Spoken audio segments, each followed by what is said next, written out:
Uh, what's going on, everybody? This is your man, SpaceMan Stuw, aka the Black Fiend, Black Phoenix Productions. You're tuned in to another edition of the UAP Radio Show, the Underground Apocalypse podcast show, where we take the underground world and turn it upside down to the surface. But y'all already know we in a special edition today with the man of the hour himself, Coach McDowell. How you doing this evening, my brother? That's what.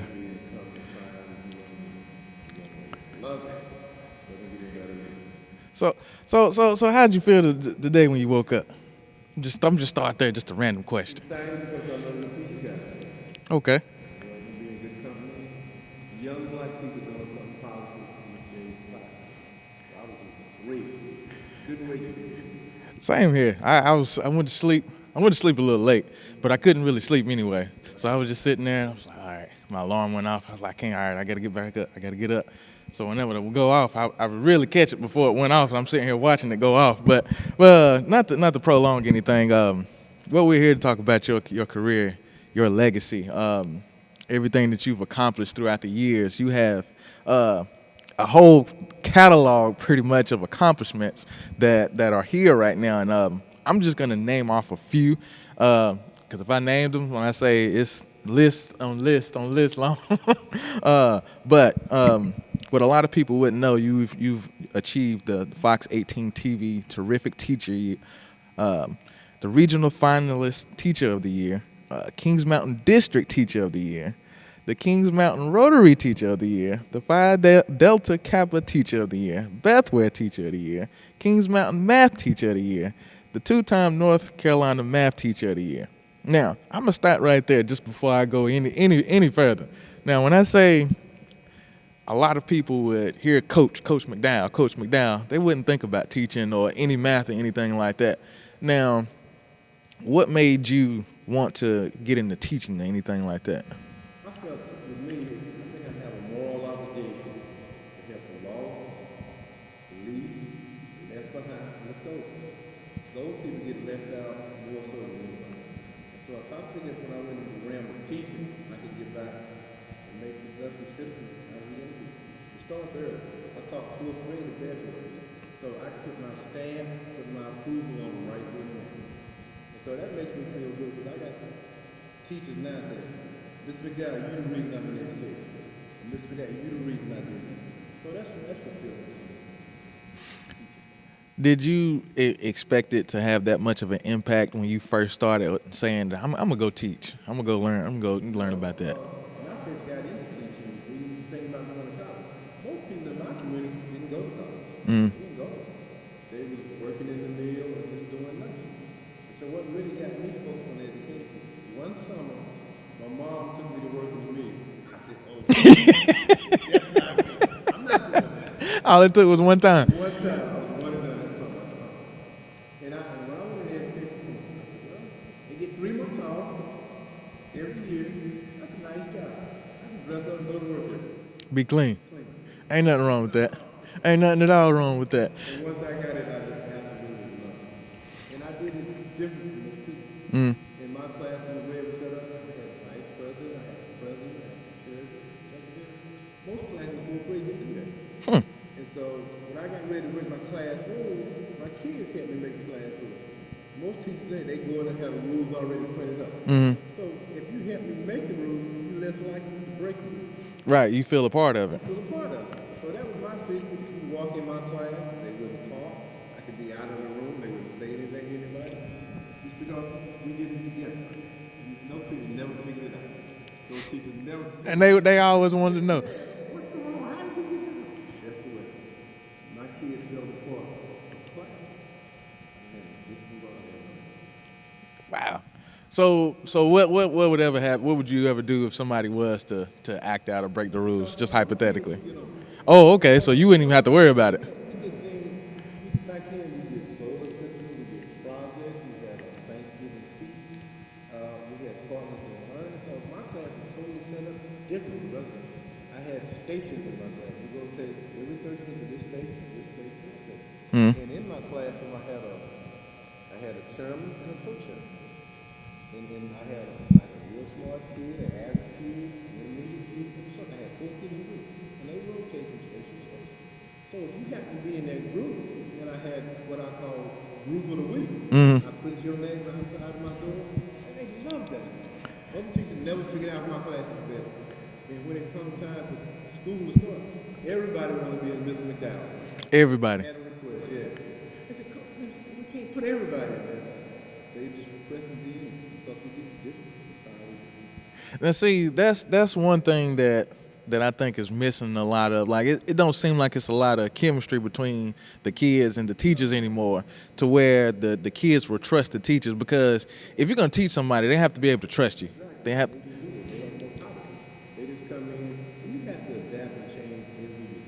And so the things, the projects we went on the trips, I schedule all the trips for the school for my grade level. And so it's just, and I call my room the dean. As you come walking down the hall, you see those PowerPoints leading from down the hall to my room. I had a big picture of a barrel right there. And each kid's name on the PowerPoint on my door. And they love it. I said, welcome to the dean. What See your name. what was the significance behind the bear and the paws? Huh? What was the significance behind the bear and the paws? When I think about the dad, when he wakes up, and he gives you everything he's got, and then he comes back to that. And that's when my class was just even kid. All the way. I was a better teacher than I was as a basketball. Why you think that? Because of the impact I had on the community, the impact I had on the kids. Mm-hmm. And then recently, I went back and did some homebound teaching. And one of the girls used to be in my class in the fourth grade now. She said, I know who would be a good teacher for this homebound. And she recommended me. They gave me a call. And now I'm doing some homebound teaching for Cleveland County School. One of my former students in the fourth grade. Remember that experience. From fourth grade. Great. She said, I know who would be a good teacher. Now, see, that's how you can understand why this man has all of these accomplishments. And like I said, I didn't even name all of them, so you can imagine everything else that he has. Now, from the classroom to the court, how do the two relate? Because I mean, me personally, I see it as you're teaching in the classroom, you're teaching formulas and valuable lessons. I see it almost as the same thing. You have to run plays. You have. When it comes to coaching high school basketball, it's the same. I tell my kids, as soon as you walk in, it's a lifelong lesson. When that basketball goes flat, you hang those sneakers up, what are you going to do? I want you to be a productive citizen in life. I want to read about the good things you do, not that you're in the lockup. I want to see your moral scripture. So that's how I use basketball and teaching simultaneously. They're the same. Is it, one that you think is necessarily more important, or do you think they're as equal as important? Because a lot of people, may seem like, I don't mean to cut you off, a lot of people may seem like, sports is not necessarily a valuable asset or anything that needs to be taught to kids versus them actually learning stuff as far as going forward in the future. Like you said, when this basketball goes flat, you got to hang your sneakers up. What are you going to do? Like, if you don't make it to the league or to get a college scholarship or something like that, what do you do further than that? Okay, like to say, you as a long teacher, everybody's not going to go to college for basketball. But now on a community college level, there's so many jobs you can do. I was looking the other day. It's 45 different trades you can get at community school. So I spend my guys out. Everybody's not going to get 4 years. Right. But there's so many other things and avenues that you could go to make a living out of. So I feel me that way. College not really. Everybody not going to leave. Right. So by me talking to those young guys about that, they can say, well, so the council don't talk about it. They think you're supposed to get a 4-year degree, and everybody's not going to get no 4-year degree. But everybody can go to trade school and learn trade. Actually make more money than teaching, I think. Trades a lot of money in trades, like especially if you go into it right after school. Right. You go in there and get set up with the right people, you can really make it. So, I love both of them, and, I like being competitive. I want to compete. I love it. So let me ask you this. Now, you had 3 straight different all-state players. They was all-conference players and all-state players. And that's the most in school history. Like,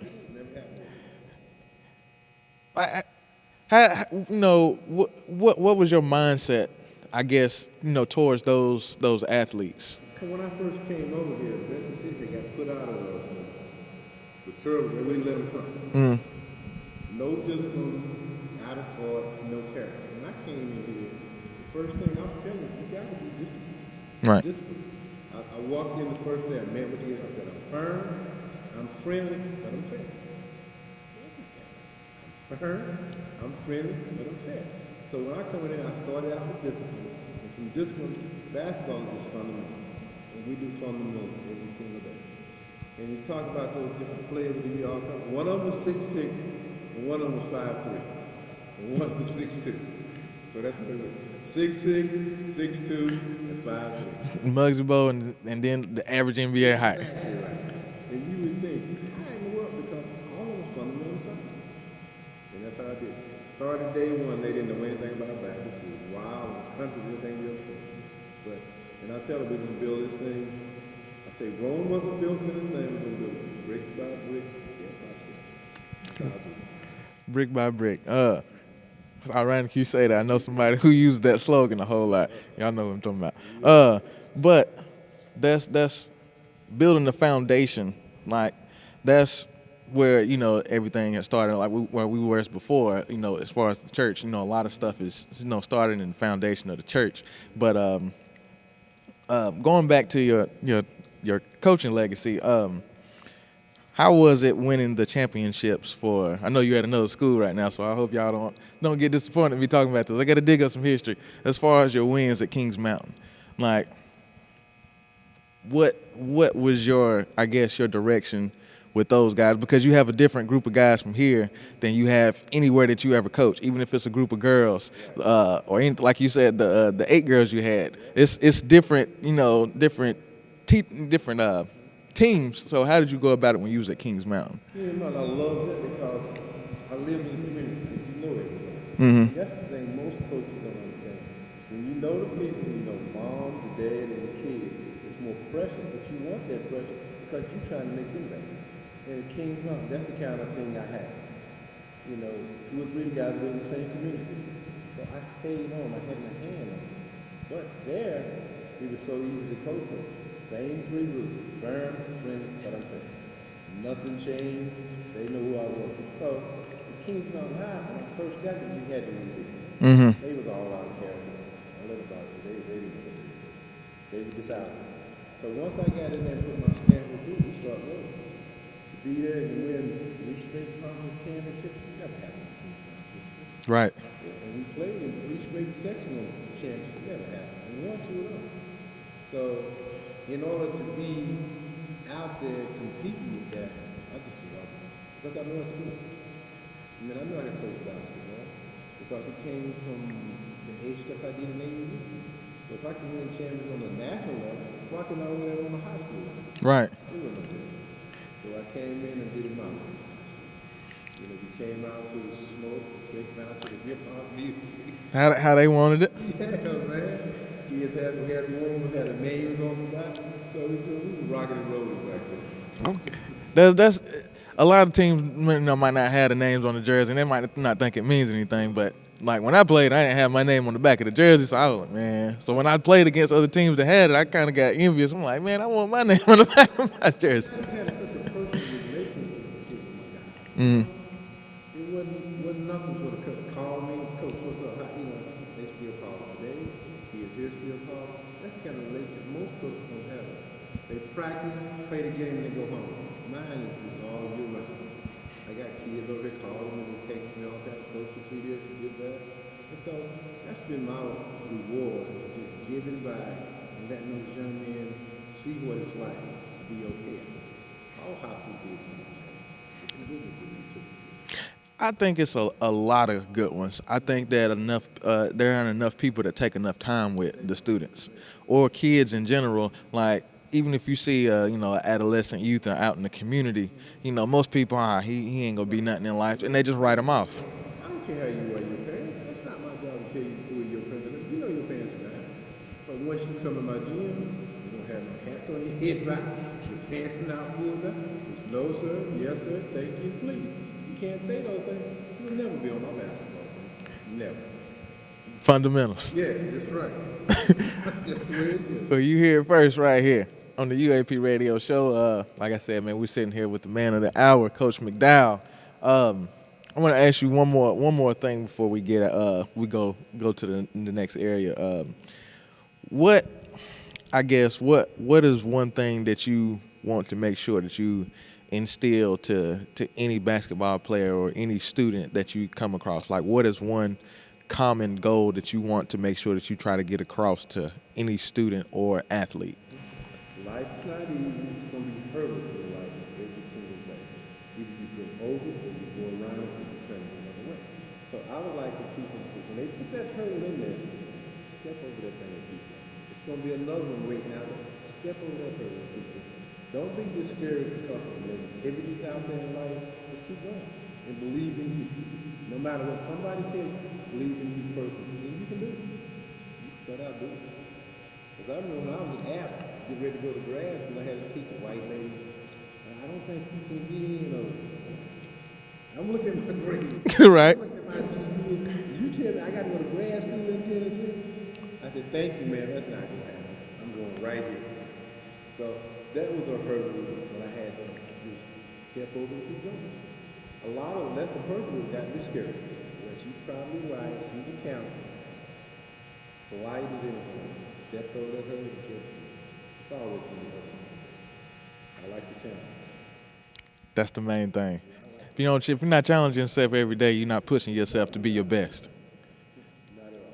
That's how I feel anyway. But we're not gonna talk too much long. I ain't want to hold you up because I know we've been talking for about 20-something minutes. But like I said, folks, we're definitely gonna hear more from Coach McDowell. We're gonna get into this next commercial break right here, and we're gonna come right back. If you're offering a service or product and looking for physical marketing materials such as business cards, product labels, or flyers, UAP Radio will design, print, cut, and deliver them so that entrepreneurs can focus on what they do best. Servicing the Cleveland, Gaston, and Lincoln County areas, customers can rest easy knowing that each piece is cut and inspected for high-quality assurance before being packaged inside of our custom mailing sleeves that we offer as well. So if you know a business, organization, or content creator looking for physical or digital marketing material, please tell them to contact UAP Radio today at 704-418-1876.